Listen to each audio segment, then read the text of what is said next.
আসসালামু আলাইকুম ওয়া রাহমাতুল্লাহি ওয়া বারাকাতুহু। নাহমাদুহু ওয়া নুসাল্লি আলা রাসূলিহিল কারীম ওয়া আলা আলিহি ওয়া আসহাবিহি আজমাইন। আম্মা বা'দ। আউযু বিল্লাহি মিনাশ শাইতানির রাজীম। রাব্বিশ রাহ লি সাদরি ওয়া ইয়াসসির লি আমরি ওয়াহলুল উকদাতাম মিন লিসানি ইয়াফকাহু কওলি। রব্বি জিদনি ইলমা। সম্মানিত দর্শক শ্রোতা, আজকে আমি আপনাদের সম্মুখে একটি ভিন্নধর্মী একটা আলোচনা নিয়ে উপস্থিত হয়েছি। এই ধরনের আলোচনা বিশেষ করে আমার কাছে আপনারা এর আগে এই চ্যানেলে কোনো দিন দেখেননি। আর আমি এই বিষয়টা নিয়ে, যে বিষয় নিয়ে আজকে আমি আপনাদের সম্মুখে কথা বলতে এসেছি, এই বিষয় নিয়ে সেইভাবে কোথাও সেরকম কোনো আলোচনা আমিও শুনি নাই। তাই আমার মনে হলো যে এই বিষয়টা মানুষের সামনে তুলে ধরা দরকার। বিষয়টা হচ্ছে, সম্পূর্ণ বিষয়টা মসজিদ কেন্দ্রিক। আল্লাহ তাআলা আমাদেরকে যে ইবাদত করার জন্য সৃষ্টি করেছেন, সেই ইবাদতের মধ্যে সবথেকে গুরুত্বপূর্ণ এবং উত্তম ইবাদত হচ্ছে সালাহ, অর্থাৎ নামাজ কায়েম করা।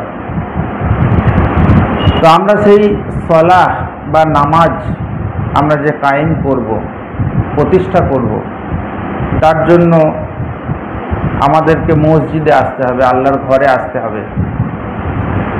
তার মানে সবচেয়ে উত্তম ইবাদতগার এবং সবথেকে উত্তম ঘর আল্লাহর ঘর, এই মসজিদ। এই মসজিদকে কেন্দ্র করে সমাজের প্রতিটা এলাকায়, প্রতিটা মহল্লায় একটার পর একটা সমস্যা সৃষ্টি হয়, যেটা সত্যি মুসলিমদের একটা লজ্জার বিষয়।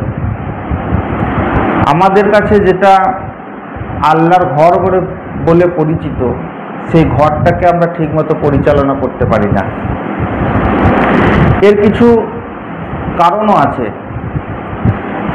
এর কারণগুলো হচ্ছে অযোগ্য ব্যক্তিদেরকে দিয়ে মসজিদ পরিচালনা করা,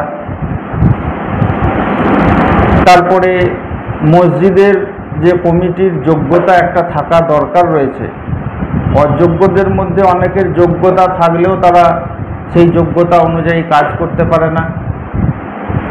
আবার মসজিদকে পরিচালনা করার জন্য সঠিক একটা গাইডলাইন, একটা গঠনতন্ত্র, একটা আইন একটা প্রয়োজন আছে। দেশ চালাতে গেলে যেমন একটা আইন রয়েছে আমাদের, সেই আইন অনুযায়ী আমাদের দেশ চলে। প্রত্যেকটা সমাজ ব্যবস্থার কিন্তু একটা আইন আছে, কিন্তু আমরা দেখেছি মসজিদ ভিত্তিক কোনো আইন নেই, যার ফলে মসজিদগুলো বিভিন্ন জায়গায় বিভিন্ন রকমের পদ্ধতিতে চলে, যা আল্লাহ এবং আল্লাহ রসুলের খেলাফ। তাই আমার মনে হয় যে এই মসজিদকে পরিচালনা করতে গেলে প্রথমত আমার যেটা মনে হয়েছে যে একটা গঠনতন্ত্র থাকা দরকার, একটা আইন, একটা বিধিবিধান থাকা দরকার। তাই আমি আল্লাহ তাআলার উপর ভরসা করে কিছু বইপত্র থেকে এবং গুগল থেকে সার্চ করে কিছু জিনিস আমি সংগ্রহ করে নিজে কিছু সংযোজন বিয়োজন করে একটা সুন্দরভাবে একটা আইন প্রণয়ন করার চেষ্টা করেছি। মসজিদ ভিত্তিক একটা আইন, মসজিদের আইন, মসজিদের একটা বিধিবিধান বা গঠনতন্ত্র। এটা সম্পূর্ণ আমার দ্বীনি স্বার্থে আমার একটা প্রস্তাবিত খসড়া, কিন্তু এটা কিন্তু আমি আপনাদেরকে চূড়ান্ত বলবো না। আমার এই বলার মাধ্যমে, আলোচনার মাধ্যমে আমার এই যে বিধিবিধান যেটা আমি তৈরি করেছি এর মধ্যে ভুল ত্রুটি থাকতেই পারে। সেই ভুল আপনারা আমাকে ধরিয়ে দেবেন এবং এই বিধিবিধানটাকে বাস্তবায়িত করার চেষ্টা করবেন। প্রতিটা মসজিদে মসজিদে এরকম যেন আইন প্রণয়ন হয়, এরকম আইন যেন একটা করে থাকে। তাই আমি এই যে আমাদের দেখছেন, এইটা হচ্ছে আমাদের মসজিদের একটা ইতিবৃত্ত বলতে পারেন। এখানে অনেক কিছু আমরা মসজিদ সম্পর্কে তুলে রেখেছি। আমি একে একে ভিডিওর মাধ্যমে এগুলোকে আপনাদের সামনে শেয়ার করব। আশা করি আপনাদের অনেকের কাজে লাগবে। তাই আমি সরাসরি এখন আলোচনায় চলে আসি। ভিডিওটা একটু লম্বা হলেও আপনারা একটু ধৈর্য সহকারে এটা দেখবেন এবং মনোযোগ সহকারে শুনবেন। মসজিদ ও মসজিদ ভিত্তিক আদর্শ সমাজ ব্যবস্থা গড়ে তোলার লক্ষ্যে পরিচালনা কমিটি গঠন ও এর দায়িত্ব ও কর্তব্য নিরূপণ সহ এবং এতদুদ্দেশ্যে প্রণীত বিধিবিধানসমূহ বা গঠনতন্ত্র। আমার এই গঠনতন্ত্রের মধ্যে 1 নম্বরে আমি যেটা রেখেছি সেটা হলো প্রতিষ্ঠানের ধরন ও তার নামকরণ। আমি এখানে আমাদের মসজিদের নাম নিয়ে কথাটা বলবো। আপনারা আপনাদের মতো করে আপনাদের মসজিদের নাম নিয়ে আপনারা এই গঠনতন্ত্রকে বাস্তবায়িত করবেন। দেশের মসজিদ সমূহের সঠিক পরিসংখ্যান আর বিভিন্ন সরকারি ও বেসরকারি সংস্থা কর্তৃক প্রদেয় সুযোগ সুবিধা গ্রহণের লক্ষ্যে দেশ তথা পশ্চিমবাংলার সংবিধান অনুযায়ী উপযুক্ত দপ্তরে উক্ত মসজিদের নিবন্ধন অর্থাৎ রেজিস্ট্রেশন করতে হবে। উক্ত মসজিদটি আল মসজিদুল জামিউ সানি নামে পরিচিত হবে। এই মসজিদটি পশ্চিমবঙ্গ সরকারের রেজিস্ট্রিকৃত একটি ট্রাস্টের অধীনে থাকা জরুরি। তাই আল মসজিদুল জামিউ সানি নামে একটি ট্রাস্ট গঠন করা হবে। তারপর প্রয়োজনে সরকারি কোনো ব্যাংকে একটি কারেন্ট অ্যাকাউন্ট খোলা হবে, যা সম্পূর্ণ সুদমুক্ত হিসাব রাখা হবে। আমি এখানে প্রয়োজনে কথাটা বলেছি, যদি আপনাদের মসজিদের প্রয়োজন হয় একটা অ্যাকাউন্টের, তাহলে কিন্তু অ্যাকাউন্ট করবেন। যদি প্রয়োজন না থাকে আপনারা অ্যাকাউন্ট করবেন না। লেনদেনের জন্য পরিচালন কমিটির সর্বনিম্ন 2 জন, সর্বোচ্চ 3 জন এনাদের যৌথ স্বাক্ষরে ব্যাংকের হিসাব রক্ষিত সকল আর্থিক লেনদেন পরিচালিত হবে। সম্পাদক, কোষাধ্যক্ষ কর্তৃক সকল প্রকার লেনদেনের জন্য যথাযথ দৈনিক জমা খরচের খতিয়ান বই ও সকল ধরনের নগদ আর্থিক জমার বিবরণ সহ নিবন্ধনের জন্য নগদ বই সংরক্ষণ করতে হবে এবং যাবতীয় খরচের দেনা পাওনার রসিদ যথারীতি সংরক্ষিত থাকবে। দান ও আদায়ের প্রমাণস্বরূপ আদায় রসিদ প্রদানপূর্বক তার নগদ বইয়েতে রসিদ নম্বর সহ লিপিবদ্ধ করতে হবে। 2 নম্বর, গঠনতন্ত্রের সংক্ষিপ্ত শিরোনাম, প্রয়োগ ও প্রবর্তন। এই বিধিবিধানসমূহ আল মসজিদুল জামিউ সানি নামে অভিহিত হবে। যেমন এটা আমাদের করা আছে। এটি বিধিবিধান আল মসজিদুল জামিউ সানি এর মুসল্লি নির্বিশেষে এই মসজিদের সকল ইসলাম ধর্মাবলম্বী মুসলিমের জন্য প্রযোজ্য হবে। এই গঠনতন্ত্রের কোনো অনুচ্ছেদ মহান আল্লাহ ও রসুল সাল্লাল্লাহু আলাইহি সাল্লামের সাথে সাংঘর্ষিক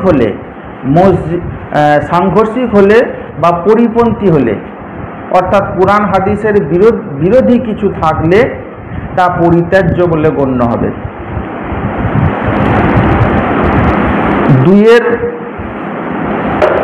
আরেকটি পয়েন্ট হচ্ছে যে একটি অরাজনৈতিক অর্থাৎ রাজনৈতিক পরিবেশ মুক্ত একটি ধর্মীয় প্রতিষ্ঠান হবে। তবে এটি একটি ধর্মীয় প্রতিষ্ঠানের পাশাপাশি গঠনমূলক সামাজিক প্রতিষ্ঠান হিসাবে আত্মপ্রকাশ করতে পারবে। 2 নম্বরে আর একটা পয়েন্ট হচ্ছে, এই বিধিবিধান উক্ত মসজিদের সকল মুসল্লিদের মতামত ও সর্বসম্মতির ভিত্তিতে এবং সাধারণ বা বিশেষ সভার অনুমোদন ক্রমে এটি কার্যকর হবে। 3 নম্বর, মসজিদের ব্যয়ভার উক্ত এলাকার জনগণই, যেখানকার মসজিদ সেই এলাকার জনগণ উক্ত মসজিদ নির্মাণ ও পরিচালনার যাবতীয় দায়িত্ব ও ব্যয়ভার গ্রহণ করবে। তবে কেউ যদি স্বেচ্ছায় কোনো চাঁদা, দান, অনুদান বা অন্য কোনো আর্থিক সাহায্য করতে ইচ্ছুক হয়, তা গ্রহণ করতে কোনো বাধা থাকবে না। যদি কোনো কারণবশত উক্ত মসজিদ জনগণ বা মুসল্লিগণ ব্যয়ভার বহন করতে না পারে, অর্থাৎ ওই এলাকার মানুষ যদি ওই মসজিদকে অর্থ দিয়ে বা কোনো কিছু দিয়ে সাহায্য করে চালাতে না পারে, তাহলে পরিচালনা কমিটি এলাকার বাইরে চাঁদা, দান, অনুদান বা অন্য কোনো রূপ আর্থিক সাহায্য প্রার্থনা করতে পারে। 4 নম্বর, মসজিদের আয়ের উৎস। মসজিদের আয়ের উৎস, এই মসজিদের আয়ের স্থায়ী উৎস থাকবে ও তজ্জন্য নিম্ন বর্ণিত যে কোনো এক বা একাধিক বা সকল উৎস নির্ধারিত হবে। যেমন 1 নম্বরে মসজিদ পরিচালনা পর্ষদের সদস্য ও সাধারণ মুসল্লিদের নিয়মিত দান ও এককালীন দান।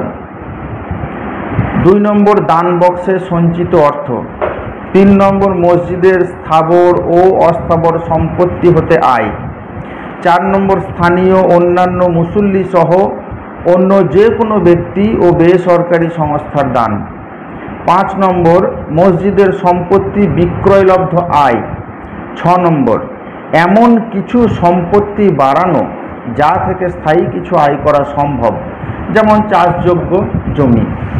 এটা আপনি আয় যদি আপনার উদ্বৃত্ত থাকে, বেড়ে যায়, যদি সমস্ত খরচ বাদ দিয়ে মোটা টাকা একটা আপনি যদি গচ্ছিত করে রাখতে পারেন, সেই টাকা থেকে আপনি সামান্য কিছু চাষের জমি কিনে রাখলেন, সেখান থেকে আপনার কি হবে না, একটা বছরে 2 বার কি 1 বার একটা আয় আপনার সেখান থেকে আসবে। 5 নম্বর আইন, তহবিল সংক্রান্ত।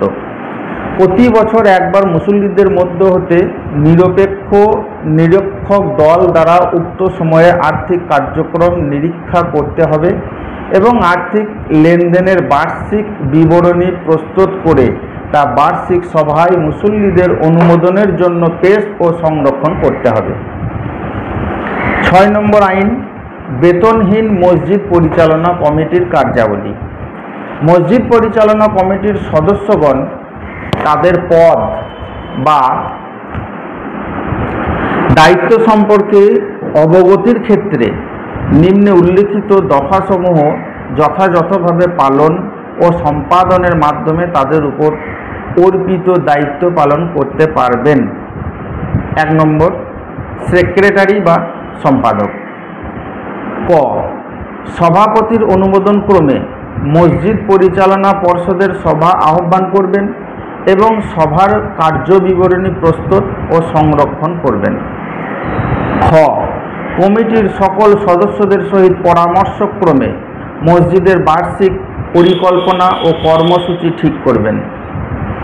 গ, সামগ্রিক পরিকল্পনা বাস্তবায়নে সংশ্লিষ্ট সকলকে উৎসাহ প্রদান ও উদ্বুদ্ধ করবেন। ঘ, মসজিদের সার্বিক উন্নয়নে ভূমিকা রাখবেন।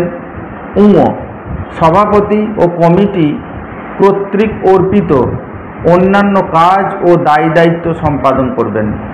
চ, মসজিদ পরিচালনা কমিটির সভায় মসজিদের সার্বিক বিষয় সম্পর্কিত বিভিন্ন পরিকল্পনা পেশ এবং মুসল্লিগণ কর্তৃক তা অনুমোদন করে নেবেন ও পূর্ববর্তী মিটিংয়ে রেজুলেশন পাঠ করবেন। ছ, সহ সম্পাদক হিসাবে কেউ থাকলে তিনি সম্পাদককে তার কাজে সহযোগিতা করবেন। 2 নম্বর হচ্ছে প্রেসিডেন্ট বা সভাপতি। 2 নম্বরে প্রেসিডেন্ট বা সভাপতির কয়ের অংশে লেখা হয়েছে, মসজিদ পরিচালনা কমিটির অনুমোদন ক্রমে সংশ্লিষ্ট সুপারিশ অনুযায়ী ইমাম, মুয়াজ্জিন, খাদিম ও অন্যান্যদের নিয়োগ দান করবেন। মসজিদের আয় হতে প্রয়োজনীয় ব্যয় নির্বাহের পর কোনো অর্থ উদ্বৃত্ত থাকলে তা মসজিদ পরিচালনা কমিটির সদস্যগণ ও মুসল্লিদের সম্মতি তথা অনুমোদন ক্রমে মসজিদের আয় বৃদ্ধির জন্য হালাল পন্থায় বিভিন্ন খাতে বিনিয়োগ করতে পারবেন। গ মসজিদের প্রয়োজনীয় উন্নয়নের ব্যবস্থা করবেন এবং খরচের রসিদসমূহ পরীক্ষা নিরীক্ষা করবেন। ঘ সংশ্লিষ্ট সম্পাদকের ও কোষাধ্যক্ষের কাজের তদারকি এবং পরিকল্পনা ও কর্মসূচি গ্রহণ, বাস্তবায়ন ও অনুমোদন করবেন। ঙ মসজিদ সংক্রান্ত সকল প্রতিবেদনে ও প্রয়োজনীয় জায়গায় স্বাক্ষর করবেন। তৃতীয়ত ভাইস প্রেসিডেন্ট বা সহসভাপতি। কয়ে বলা হয়েছে সভাপতির কাজে সার্বিক সহযোগিতা প্রদান করবেন। সভাপতির অনুপস্থিতিতে মসজিদ পরিচালনা পর্ষদের সভায় সভাপতিত্ব করবেন। গয়ে বলা হয়েছে সভাপতির অপসারণ, মৃত্যু বা পদত্যাগজনিত কারণে উক্ত পদ শূন্য হলে পরবর্তী সভাপতি নির্বাচিত বা নিয়োগ না হওয়া পর্যন্ত জ্যেষ্ঠতার ভিত্তিতে সভাপতির দায়িত্ব পালন করবেন। এই যে তৃতীয় নম্বরে যেটা বলা হলো সভাপতির ক্ষেত্রে, সহসভাপতির ক্ষেত্রে, ঠিক ওই রকমই আমাদের প্রথম নম্বরে সেক্রেটারির ক্ষেত্রেও কিন্তু এটাই প্রযোজ্য। এটা কিন্তু মাথায় রাখবেন যে কোনো কারণে সেক্রেটারি যদি মৃত্যুবরণ করে বা পদত্যাগ করে তাহলে উক্ত পদটা সহ সেক্রেটারি যিনি থাকবেন তিনি পরিচালনা করবেন যতক্ষণ না চূড়ান্তভাবে সেক্রেটারি নির্বাচন করা যায়। চতুর্থ ক্যাশিয়ার বা কোষাধ্যক্ষ, তিনি অর্থনৈতিক পরিকাঠামো নিয়ন্ত্রণ করবেন এবং বেতন বা ভাতা যেখানে যা প্রযোজ্য তা প্রদান করবেন এবং প্রমাণ রক্ষা করবেন। তিনি যেখানে যা মেটাচ্ছেন পয়সা, নগদ পয়সা যা যেখানে খরচ করছেন মসজিদের, তিনি তার হিসাব রক্ষা করবেন এবং তার প্রমাণ নিয়ে রাখবেন। হয়তো রসিদ নিয়ে রাখলেন বা কোনো স্বাক্ষর নিয়ে রেখে দিলেন রেজিস্টারে, এইরকম করবেন। পঞ্চমত অ্যাডভাইজার বা পরামর্শদাতা বা উপদেষ্টা কমিটি।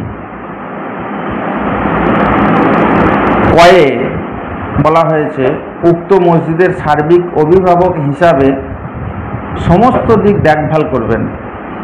খ কমিটিকে সার্বিকভাবে পরামর্শ প্রদান করবেন। গ কমিটির কাজে সার্বিক সহযোগিতা প্রদান করবেন। ঘ উক্ত মসজিদের উন্নতির জন্য কাজ করবেন। কমিটিতে জটিলতা তৈরি হইলে তা সমাধানে প্রথম উদ্যোগ নেবেন। চ মসজিদ সম্পর্কিত আইনি বিষয়াদিতে নিজেকে উপস্থাপন করবেন। 7 নম্বর আইন মেম্বার বা সদস্যদের অধিকার। কয়ে বলা হয়েছে সাধারণ সভায় উপস্থিত হওয়া, আলোচনায় অংশগ্রহণ ও প্রস্তাব পেশ করা। নাম্বার খ বিধি মোতাবেক কার্যনির্বাহী কমিটির কর্মকাণ্ডের ব্যাখ্যা দাবি করা ও আয় ব্যয়ের হিসাব চাওয়া। এটা প্রত্যেকেরই অধিকার আছে, প্রত্যেকটা সাধারণ মুসল্লি সদস্য প্রত্যেকের অধিকার আছে যে মসজিদের কমিটির কাছে আয় ব্যয়ের হিসাব চাওয়া।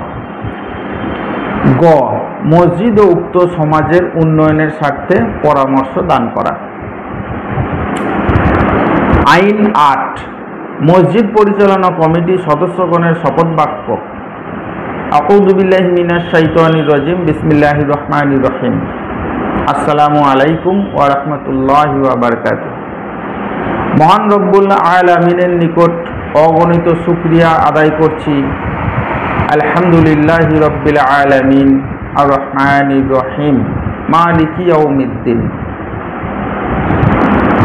যে মহান রব্বুল আলামিন আমাদেরকে সৃষ্টি করেছেন, সমস্ত প্রশংসা সেই রবের জন্য, যিনি আমাকে আল মসজিদুল জামিউ সানি কুলসোনা দিঘির পাড় জুম্মা মসজিদের খিদমত করবার সুযোগ দিয়েছেন। দরুদ ও সালাম পেশ করছি মানব জাতির মুক্তির দূত মহান আল্লাহ রব্বুল আলমিনের সর্বাপেক্ষা প্রিয় বান্দা রসুল করিম সাল্লাল্লাহু আলাইহি ওয়াসাল্লামের প্রতি। আরও কৃতজ্ঞতা প্রকাশ করছি অত্র মসজিদের সকল মুসল্লি ইকরামের প্রতি, সকল মুসল্লিগণের প্রতি যারা আমাকে অত্র মসজিদের খেদমত করার জন্য সুযোগ দান করেছেন। উক্ত দায়িত্ব পেয়ে এবং তা স্বতঃস্ফূর্তভাবে গ্রহণ করে আমি শপথ করছি যে 1 নম্বর শপথ, সূরা আত-তাওবার 18 নম্বর আয়াতটিকে যথাযথ আমল করব ইনশাআল্লাহ। দ্বিতীয়, ইসলামের বিধিবিধানসমূহ সর্বোচ্চ গুরুত্ব দিয়ে মেনে চলার চেষ্টা করব। তৃতীয়, আল্লাহ তাআলার সাথে শিরক হয় এমন কর্মকাণ্ডে কোনো অবস্থাতেই জড়িত হব না। চতুর্থ, উক্ত মসজিদের সকল উন্নয়নমূলক কর্মকাণ্ডে স্বতঃস্ফূর্তভাবে নিজ সামর্থ্য অনুযায়ী সহযোগিতা করব। পঞ্চম, সামাজিক উন্নয়নমূলক কর্মকাণ্ডে সর্বপ্রথম সহযোগিতার হাত বাড়ানোর চেষ্টা করব। সমাজে প্রকাশ্যে ইসলাম বিরোধী কোনো কর্মকাণ্ড হলে বিনয়ের সাথে বুঝিয়ে তা বন্ধ করবার চেষ্টা করব। নাম্বার 6, নিজে অন্যায় ও দুর্নীতি করব না এবং অন্যায় ও দুর্নীতিকে প্রশ্রয় দিব না। রাগ বা ক্রোধের বশবর্তী হয়ে অথবা ব্যক্তিগত সম্পর্কের উপর মূল্যায়ন করে কোনো সিদ্ধান্ত গ্রহণ করব না। সপ্তম, এই মসজিদের ইমাম, মুয়াজ্জিন সহ সকল উলামা ও মুসল্লি ইকরামের প্রতি সম্মান প্রদর্শন করব। হে আল্লাহ, আমাকে তৌফিক দিন আমি যেন আমার উপর অর্পিত দায়িত্বসমূহ যথাযথভাবে পালন করতে পারি। হে আল্লাহ, আপনি কবুল করে নিন। 9 নম্বর আইন, মসজিদ পরিচালনা কমিটির সভা। এটা কিন্তু খুবই গুরুত্বপূর্ণ একটি বিষয়। ইংরেজি মাসকে আমলে ধরে নিয়ে নিম্নোক্ত পদ্ধতিতে মসজিদ পরিচালনা কমিটির সার্বিক বিষয়ে আলাপ আলোচনা, পর্যালোচনা, সিদ্ধান্ত গ্রহণ, মুসল্লিদেরকে কমিটি কার্যক্রম ও হিসাব সম্পর্কে অবহিতকরণ সহ বিবিধ কারণে মসজিদ পরিচালনা কমিটির সভার আয়োজন করতে হবে।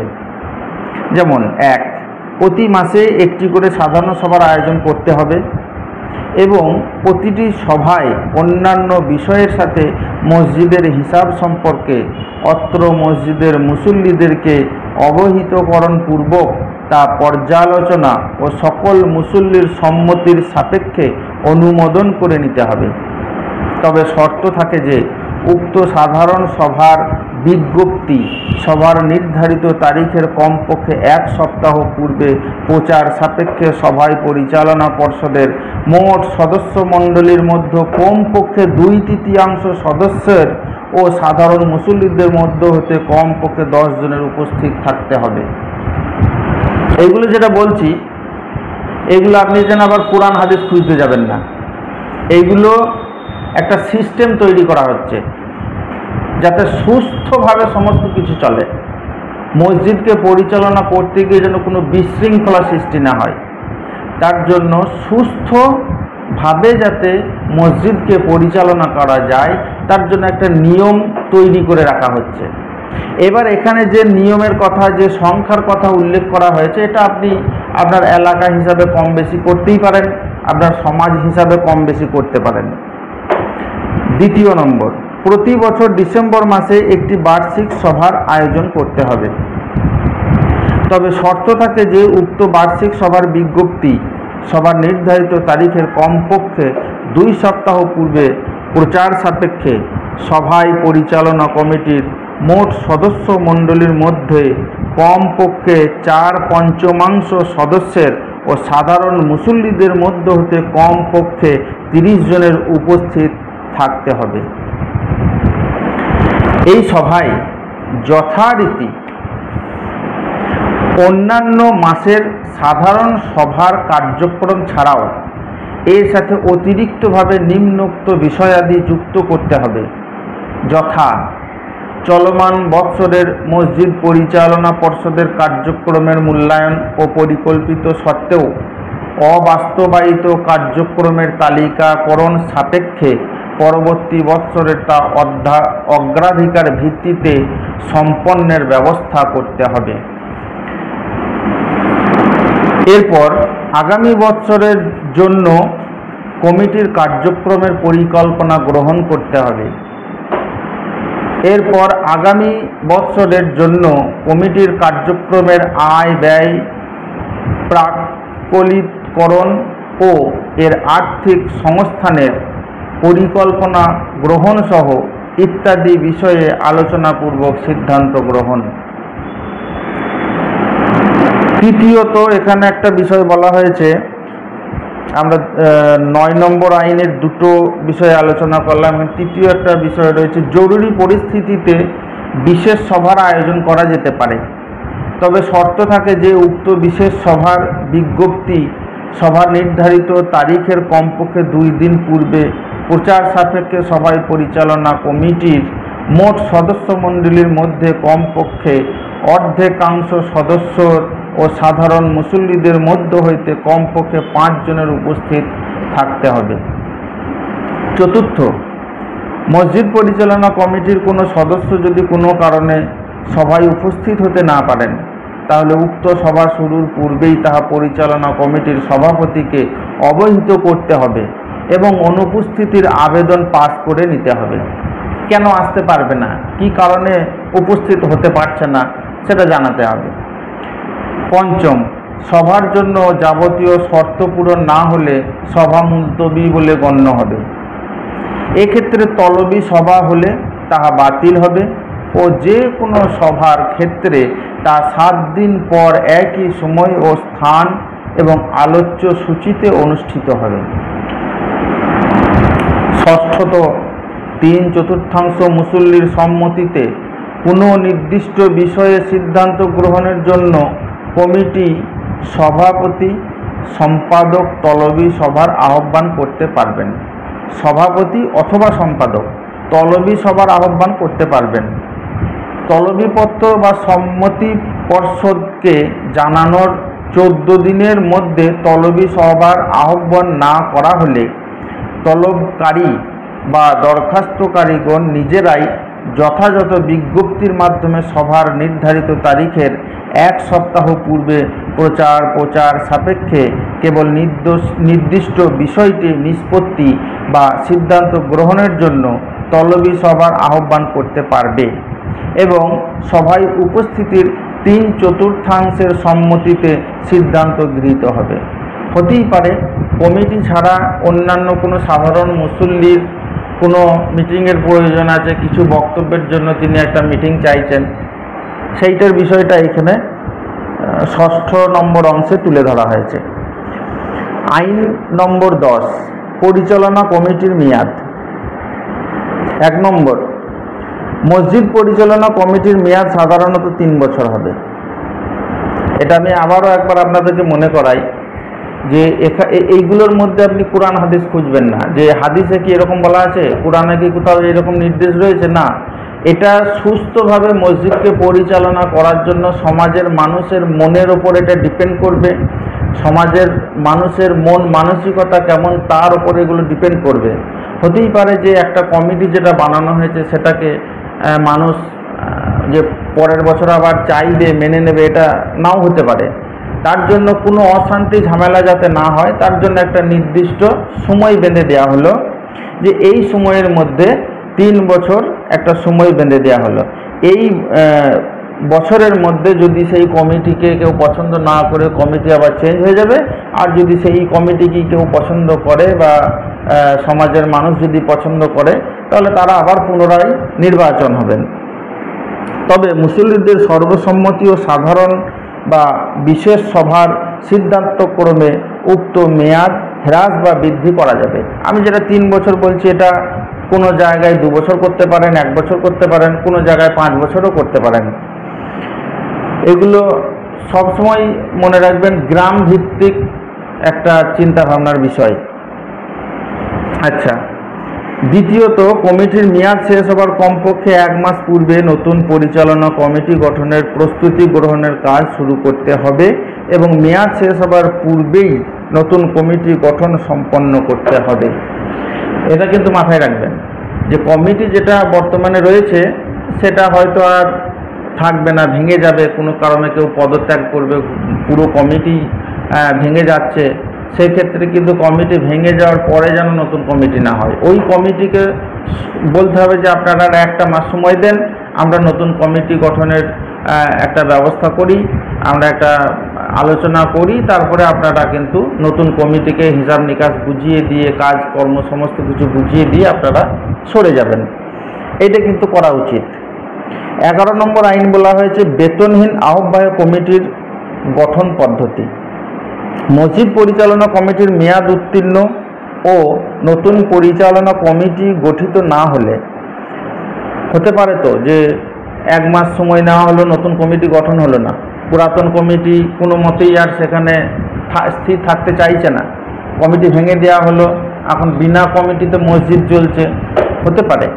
সেই ক্ষেত্রে কি করবেন যে গঠিত না হলে অথবা বিশেষ পরিস্থিতিতে বা কোনো বিশেষ কারণে নির্ধারিত সময়ের মধ্যে মসজিদ পরিচালনা কমিটির নির্বাচন অনুষ্ঠান সম্ভব না হলে অথবা মসজিদ পরিচালনা কমিটির বিলুপ্তি ঘোষণা হলে সাধারণ মুসল্লিদের সর্বসম্মতিক্রমে পূর্বের কমিটি বাতিলপূর্বক ভেঙে দিয়ে তার জায়গায় তার স্থলে 11 সদস্য বিশিষ্ট একটি আহ্বায়ক পর্ষদ গঠিত হবে, যাতে 1 জন আহ্বায়ক সদস্য এবং 10 জন সাধারণ সদস্য থাকবেন।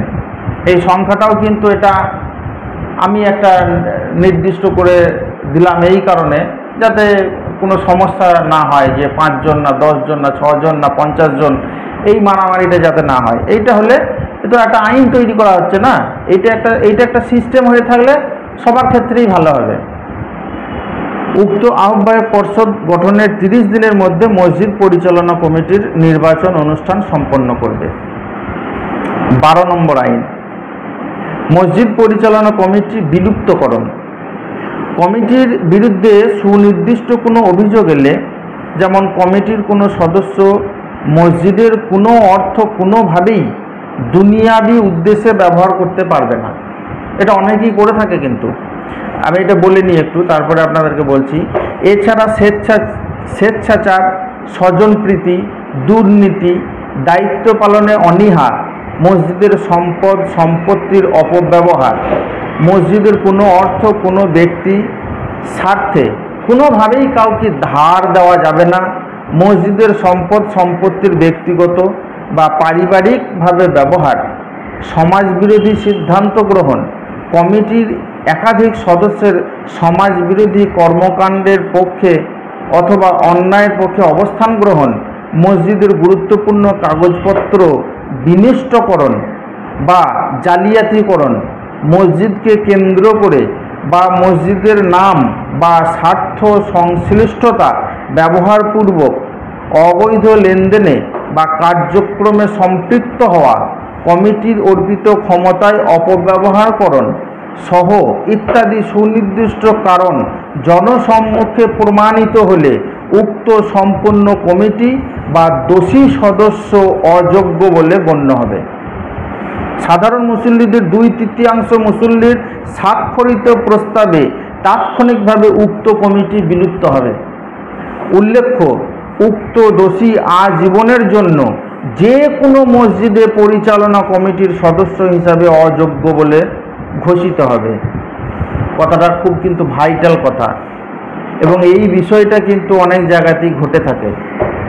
কেউ ভাবে যে আমি সেক্রেটারি বলে মসজিদের ওই মইটা নিয়ে গিয়ে আমার বাড়ির কাজটা করে নেব, কেউ ভাবছে আমি সভাপতি বলে মসজিদের ওই টুলটা নিয়ে গিয়ে আমি একটা বাড়ির কাজ সেরে নিয়ে চলে আসবো, বাড়ির ফ্যানটা লাগিয়ে নিয়ে আসবো। না, এটা করা যাবে না। মসজিদের কোনো জিনিস আপনি ব্যক্তিগত কাজে ব্যবহার করতে পারবেন না, কাউকে করতে দিতেও পাবেন না যে ও আমার চাচা চাইছে দিলাম, না, হবে না, কোনো অবস্থাতেই এটাকে অ্যালাউ করা চলবে না। যদি এরকম কেউ করে তাহলে সে কমিটিতে থাকার যোগ্য নয়, এবং একাধিকবার বা একাধিক এরকম কর্মকাণ্ডে যদি এই একই সদস্য বারবার যুক্ত হয়ে যায় তাহলে তাকে কিন্তু কমিটি থেকে বাদ দিতে হবে এবং তার জন্য ঘোষণা রাখতে হবে গ্রামে মহল্লায় যে এই মানুষকে যেন কোনো মসজিদে কোনো মাদ্রাসায় কমিটিতে যেন না নেওয়া হয়, যেখানে ইসলাম ধর্মের সম্পর্ক রয়েছে সেইখানে যেন কোনো মাতব্বরি করতে না যায়। আইন নাম্বার 13, কমিটি সদস্যের পদত্যাগ, পদচ্যুতি ও শূন্য পদ পূরণ। মসজিদ পরিচালনা কমিটির কোনো কার্যনির্বাহী সদস্য সমাজ বিরোধী কোনো কাজ করলে অথবা নৈতিক স্খলনজনিত কারণে অথবা মসজিদের স্বার্থবিরোধী কোনো কাজ করলে অথবা স্বেচ্ছায় পদত্যাগ করলে অথবা আদালত কর্তৃক সাজাপ্রাপ্ত হলে অথবা মৃত্যুবরণ করলে অথবা মানসিকভাবে ভারসাম্যহীন ইত্যাদি হলে মসজিদ পরিচালনা কমিটি তদন্ত সাপেক্ষে ক্ষেত্রমতো তাকে পদচ্যুত অথবা তাহার পদত্যাগপত্র গ্রহণ করতে পারবে। তার ফলে সৃষ্ট শূন্য পদ মসজিদ পরিচালনা কমিটির কোনো সদস্যের মধ্য হতে শূন্য পদ পূরণ করা যাবে, তবে সেক্ষেত্রে 2/3 মুসল্লির সম্মতি থাকতে হবে। আইন নম্বর 14, নিয়োগপত্র প্রদান। প্রথমত 14 নম্বরে প্রথমেই বলা হয়েছে মসজিদ পরিচালনা কমিটি বেতনভোগী কোনো প্রার্থীকে সংশ্লিষ্ট পদে নিয়োগপত্র দান করবেন। উক্ত নিয়োগপত্র মেমো নম্বর সহ মসজিদ পরিচালনা কমিটির সভাপতি ও সাধারণ সম্পাদক দ্বারা স্বাক্ষরিত হতে হবে। দ্বিতীয়, নিয়োগের আগে কিছু শর্তাবলী উল্লেখ করে নিয়োগ দেওয়া হবে, যেমন দায়িত্ব, কর্তব্য, জবাবদিহিতা, বেতন, ভাতা, চাকুরি হতে অপসারণ বা চাকুরিচ্যুত ইত্যাদি। এই ধরনের কিছু জিনিস তার সঙ্গে চুক্তি করে নিতে হবে যে তোমার কি কি দায়িত্ব থাকবে, তুমি কি করবে, তুমি এসে আজান দেওয়ার আগে আসবে না আজান দেওয়ার পরে যাবে, তুমি সারাক্ষণ মসজিদে থাকবে, মসজিদে রাত্রি যাপন করবে না মসজিদে খাবে, ইত্যাদি ইত্যাদি বিষয়গুলো। আর মসজিদে কোনো অন্যায় কোনো কাজ করে ফেললে, ইসলাম বিরোধী কোনো কাজ করে ফেললে, হতেই পারে, না হওয়ার কিছু নাই, সেক্ষেত্রে তাকে জবাব দিতে হবে কমিটির কাছে। আচ্ছা, তৃতীয়ত, নিয়োগকারী কর্তৃপক্ষ নির্ধারিত শর্তাবলী ভঙ্গ করবার জন্য মসজিদে কর্মরত যে কোনো ব্যক্তিকে চাকুরিচ্যুত করতে পারবেন। হ্যাঁ, অবশ্যই এটা কমিটির তো ক্ষমতা থাকবেই, তা নাহলে কমিটিটা কিসের জন্য। 15 নম্বর আইনে বলা হয়েছে বেতন এবং ভাতা ইত্যাদি এইসব সম্পর্কে। বেতন বা ভাতা, প্রথমে বলা হয়েছে মসজিদে বিভিন্ন পদে কর্মরত ব্যক্তি যেমন ইমাম ও মুয়াজ্জিন বা খতিব বেতন বা সম্মানী ভাতা পাওয়ার যোগ্য বলে বিবেচিত হবেন। অত্র মসজিদ পরিচালনা কমিটির আর্থিক সামর্থ্য অনুযায়ী আলোচনার মাধ্যমে বেতন বা সম্মানী ভাতা নির্ধারণ করবেন। দ্বিতীয়ত, কমিটির শর্ত থাকবে যে উক্ত প্রদেয় বেতন বা ভাতা ইমামকে নামাজ পড়ানোর জন্য বা খুতবা প্রদান করার জন্য বা মুয়াজ্জিনকে আজান দেওয়ার জন্য বা যে কোনো বিষয়ে, যে মক্তবে ছেলেদেরকে পড়ানোর জন্য ইত্যাদি ইত্যাদি কারণে যে দেওয়া হচ্ছে বা প্রদান করা হচ্ছে তা না, এটা মনে করবেন না, এটা নিয়তে রাখবেন না। মনে রাখতে হবে নির্দিষ্ট কিছু সময় তাকে তার সংসার জীবন থেকে সরিয়ে এনে মসজিদে বন্দি রাখা হচ্ছে, প্রতিনিয়ত, একদিন নয়, দুদিন নয়, মাসে 5 দিন নয়, প্রতিদিন তাকে মসজিদে নির্দিষ্ট কিছু টাইম আমরা বন্দি করে রাখছি, তার জন্য তাকে কিছু সাম্মানিক বা কিছু ভাতা তাকে দেওয়া হচ্ছে। এটা মাথায় রাখবেন এবং এটা নিয়তে রাখবেন। যিনি ইমাম, মুয়াজ্জিন, খতিব হবেন তেনারাও এই নিয়তেই কিন্তু এই সাম্মানিকটা গ্রহণ করবেন। তা নাহলে আমি নামাজ পড়াই বলে পয়সা নিই, উনি নামাজ পড়াচ্ছেন বলে আমি পয়সা দিচ্ছি, এইটা মনে করলে কিন্তু আপনার খবর আছে। অর্থাৎ এইরকম নিয়ত আপনারা রাখবেন না, কারণ নিয়তের ওপরেই সমস্ত কিছু নির্ভর করে। আপনারা সকলেই জানেন যে বুখারী শরীফের প্রথম হাদিস যেটা, নিয়তের ওপরেই সমস্ত কিছু নির্ভর করে। ইন্নামাল আমালু বিন্নিয়াত, এই নিয়াতের ওপরেই কিন্তু সমস্ত কিছু নির্ভর করে। তাই নিয়তকে ঠিক রেখে আপনারা এগিয়ে যাবেন। তৃতীয়ত, শর্ত থাকবে যে বোনাস হিসাবে বা বেতনের বাইরে কমিটি কোনো অর্থ বা বস্ত্র দেবে না। তবে কোনো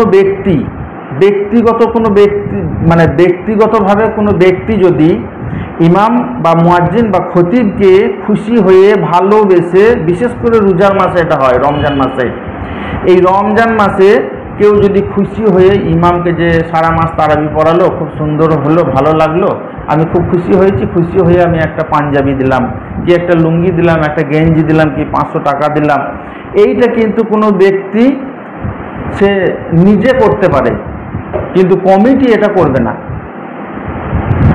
এটা কিন্তু মাথায় রাখতে হবে। 16 নম্বর আইন হচ্ছে সাধারণ ছুটি।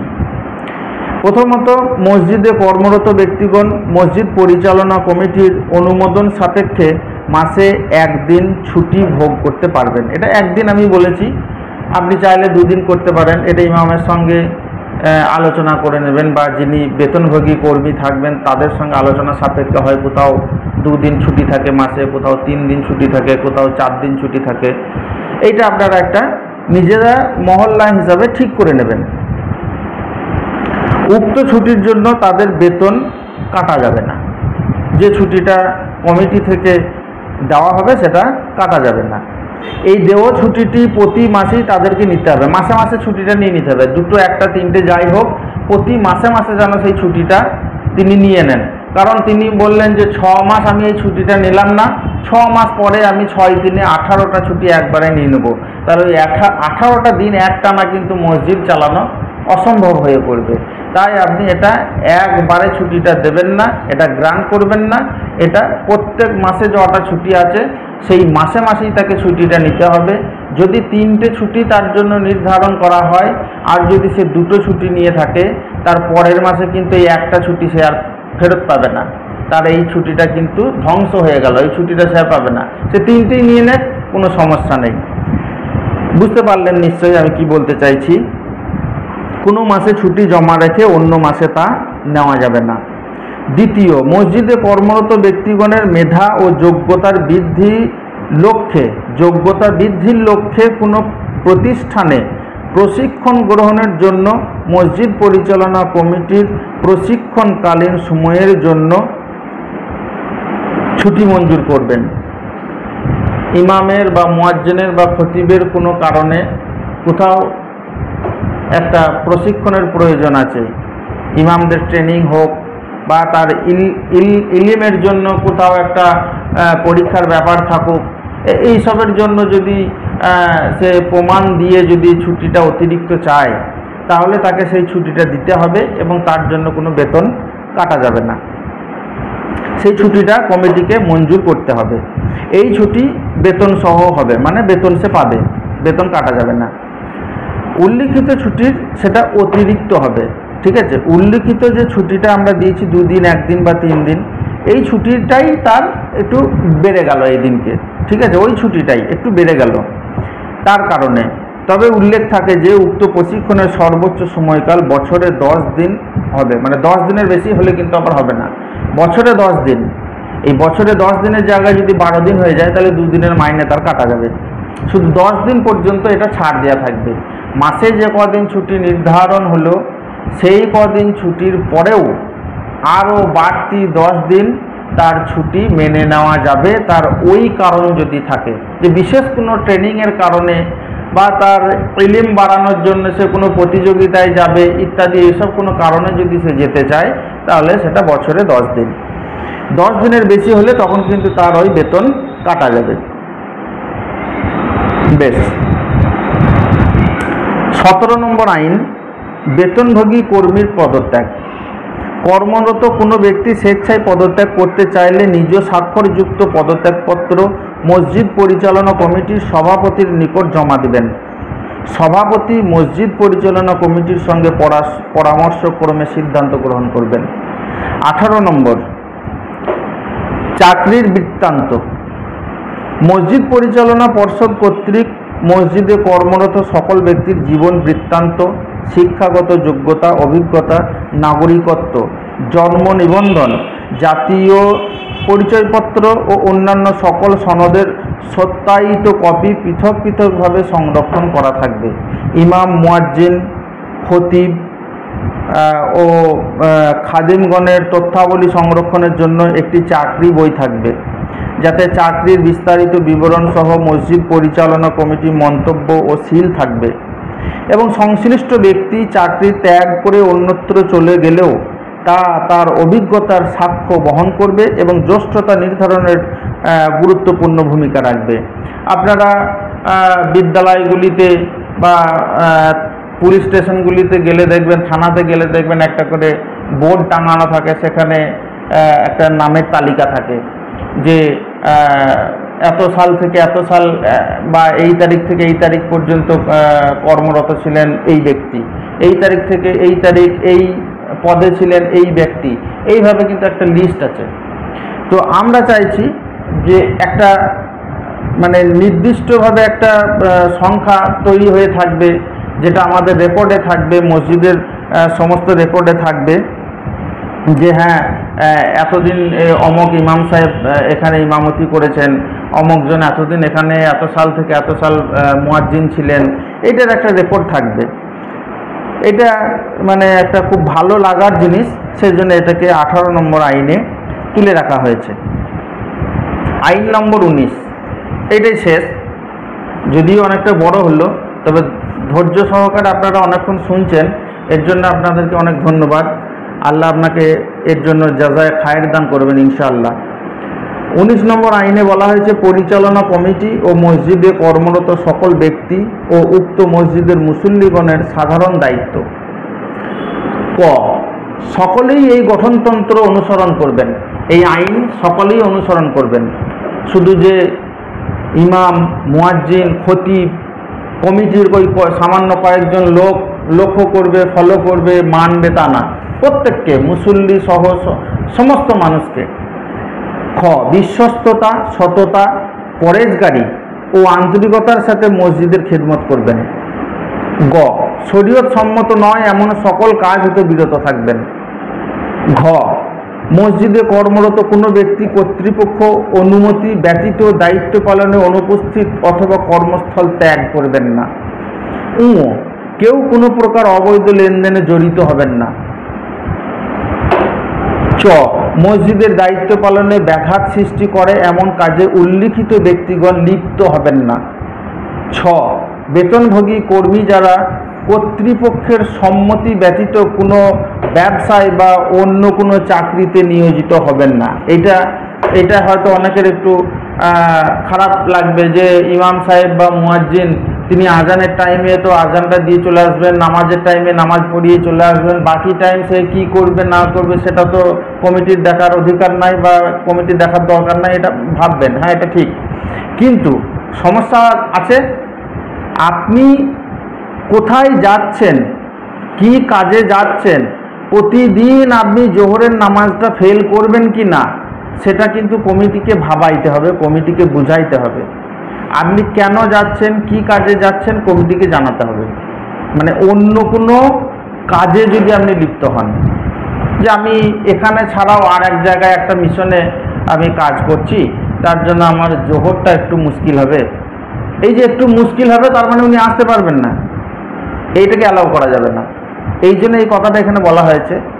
এটাকে খুব কঠোরভাবে আপনারা দেখবেন না, কিন্তু এটা আইনের মধ্যে রাখা হলো কেন সেটা আপনারা এবার বুঝতে পারছেন তো, যে কেন এটাকে আমি আইনের মধ্যে রাখতে চাইছি। এরকম অনেক ঘটেছে এবং ঘটেও। মসজিদে 24 ঘন্টা থাকার কথা বলে শুধু নামাজের টাইমে আজানটা হলে মুসল্লিদের মতো আসে, আর মুসল্লিদের মতো কোনো সময় আবার দেখা যায় সুন্নতটাও কেউ, অনেক ইমাম সাহেব পড়েন না, তাড়াতাড়ি বেরিয়ে চলে যান সেই কর্মস্থলে যাওয়ার জন্য। ইন্না লিল্লাহি ওয়া ইন্না ইলাইহি রাজিউন, এইসব ইমাম আমরা দেখেছি। সেই জন্য এই কথাটা এখানে আমাকে তুলে ধরতে হয়েছে। বর্গীর জয়ে বলা হয়েছে এই গঠনতন্ত্র অনুযায়ী ইমাম মসজিদের আমানতদার হিসাবে কাজ করবেন এবং মসজিদের সাধারণ মুসল্লি ও এলাকাবাসীর শিক্ষা, স্বাস্থ্য, চরিত্র ইত্যাদি সকল ভালো আমল উন্নয়নে সাধ্য অনুযায়ী অবদান রাখবেন। আপনারা শুনলে খুশি হবেন। আলহামদুলিল্লাহ, সুম্মা আলহামদুলিল্লাহ, আমরা এখন যে ইমামকে পেয়েছি আব্দুর রাজ্জাক সাহেব, মাশাআল্লাহ, উনি এমন একটা শিক্ষা অনুরাগী মানুষ। আমি তো যখন প্রথম কমিটিতে যোগ দিলাম তখন আমাকে মানুষদেরকে বারবার বলতে হতো আপনারা পড়াশোনার জন্য আসুন, মক্তব আমরা রাত্রে একটা শুরু করেছি। আমি যেহেতু দিনে সময় দিতে পারছি না, তার জন্য রাত্রে ঈশা নামাজের পরে আমি কিছু মানুষদেরকে নিয়ে পড়াশোনা শুরু করেছিলাম। কিন্তু আমি যেহেতু একটা ব্যবসার সঙ্গে জড়িত, তো আমাদের ইমামকে সেরকম সহযোগিতায় আমরা পাইনি কোনো দিনই। কিন্তু বর্তমানে আমরা যে ইমামকে পেয়েছি আলহামদুলিল্লাহ, উনি প্রচণ্ড সহযোগিতা করেছেন। সহযোগিতা বলবো না, উনি নিজে চেষ্টা করেছেন যে আপনারা আসুন, আমি রাত্রে থাকবো, এশা নামাজের পরে আমি আপনাদেরকে তালিম দেব, আপনাদেরকে পড়াবো, কোরআন শেখাবো, দোয়া দরুদ শেখাবো, আপনি কিভাবে কোন আমলটা কিভাবে করবেন, কোন পদ্ধতিতে করবেন আমি আপনাদেরকে শেখাচ্ছেও। আমরা এই ভিডিও আমরা এর আগে আপলোড করেছি, আপনারা হয়তো অনেকেই দেখেছেন। তো সত্যি এরকম ইমাম প্রত্যেকটা মসজিদে থাকা প্রয়োজন আছে। তো ঠিক এই রকমই আমি এখানে বলতে চেয়েছি যে সাধারণ মুসল্লি ও এলাকাবাসীর জন্য উপকারে আসে এমন একটা ইমাম মসজিদে থাকবে, সেরকম ইমাম যেন হয়। এখানে বলা হচ্ছে মুয়াজ্জিন আল্লাহর দিকে আহ্বানকারী হিসেবে দায়িত্বে নিয়োজিত থাকবেন। এটা বলে দেওয়ার কারণ, বলে দেওয়ার একটা কারণও আছে। আমরা মুয়াজ্জিনকে সাধারণত দেখি যে অনেক কিছু বলে থাকি যে ওই তোমার তো এইটা কাজ, কি কাজ না, ওই পানি এনে দেওয়া কিংবা ঝাঁট দেওয়া না, ওকে মুয়াজ্জিন আজান দেবে। এই দুনিয়াতে সব থেকে বড় দায়ী বলা হয়েছে মুয়াজ্জিনকে, মানে যিনি নামাজের দিকে নিজে মানুষকে আহ্বান করেন, নামাজের দিকে মানুষকে ডাকেন। এবং কিয়ামতের মাঠে এদের কাঁধ সব থেকে উঁচু থাকবে। এরা কি করে না, মানুষকে নামাজের জন্য ডাকে, আহ্বান করে। হাইয়া আলা সলাহ, নামাজের দিকে এসো। এই কথাটা যে উনি বলছেন, আল্লাহ তাআলার কাছে সব থেকে বড় ইবাদত আমি প্রথমেই বলেছি যে সলাহ অর্থাৎ নামাজ। সেই নামাজের জন্য যে ডাকবে সে হলো সব থেকে বড় দায়ী। এই দায়ীকে আমরা যদি বলি যে পালির ভাতটা তোমার আনা কাজ, বাথরুমটা পরিষ্কার করা তোমার কাজ, ঝাঁট দেওয়া তোমার কাজ, না, এইভাবে বললে হবে না। তাকে আবদার করা যেতে পারে যে সাধারণত মুয়াজ্জিন তো এলাকারই হয়, পাড়ারই হয়, মসজিদের পাশের মানুষই হয়।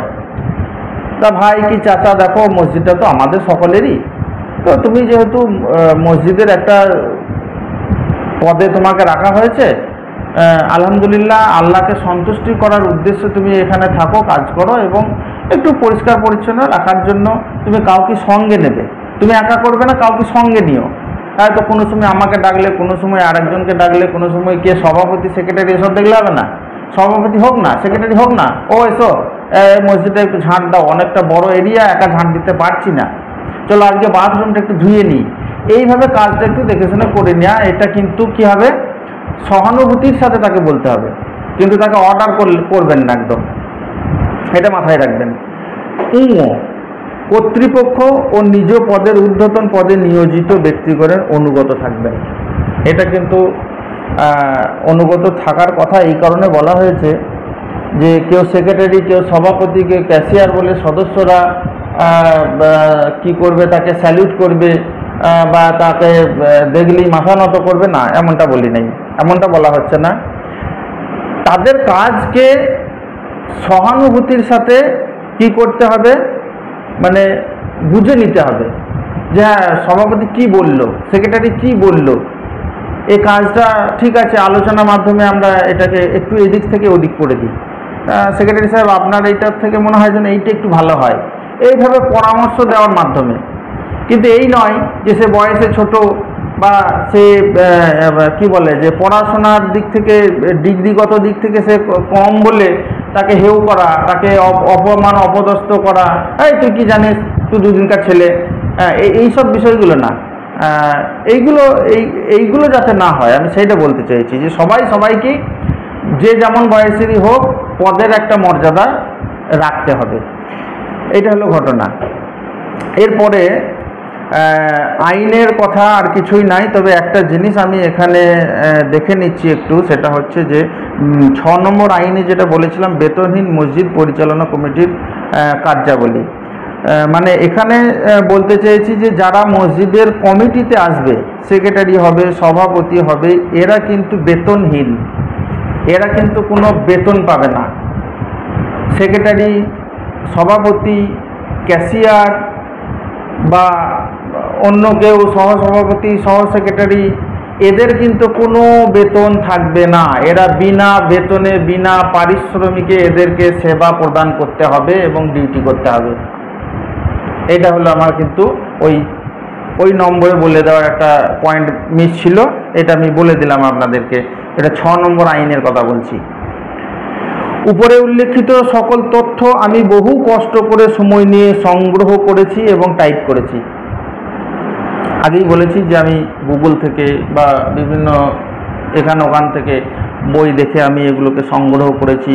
কোনো বক্তব্য থেকে কোনো একটা পয়েন্ট আমার ভালো লাগলো, আমি সেটা নিয়ে রাখলাম।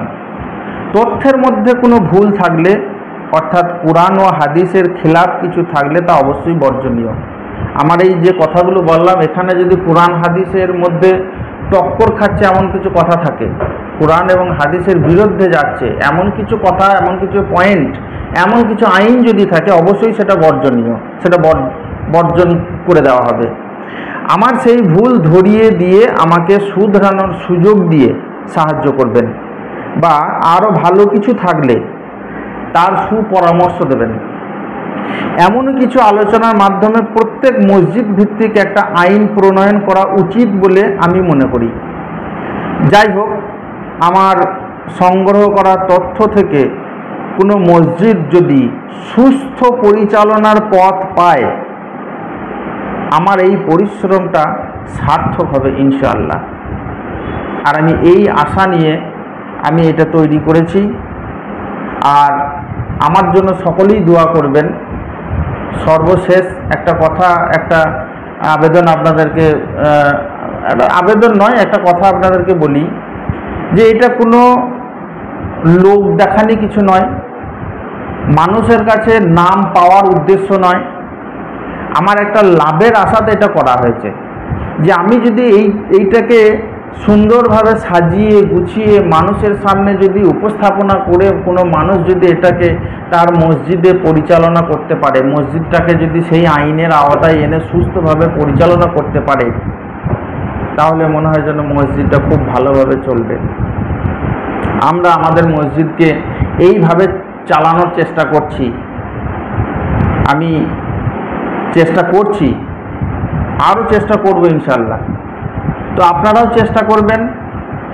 এইবার এইভাবে চলছে কোনো মসজিদ, আমার এই কথা শুনে হয়তো কোনো একটা মসজিদ সুস্থভাবে পরিচালনা হচ্ছে, কোনো একটা সমস্যা ছিল সেখান থেকে বেরোতে পেরেছে এই আইন মানার ফলে, আর আমি মনে করেন এই পৃথিবীতে আর নেই, মারা গেলাম, তো নিশ্চয় এটা আমার একটা সদকায়ে জারিয়া হিসাবে কাজ করবে ইনশাল্লাহ।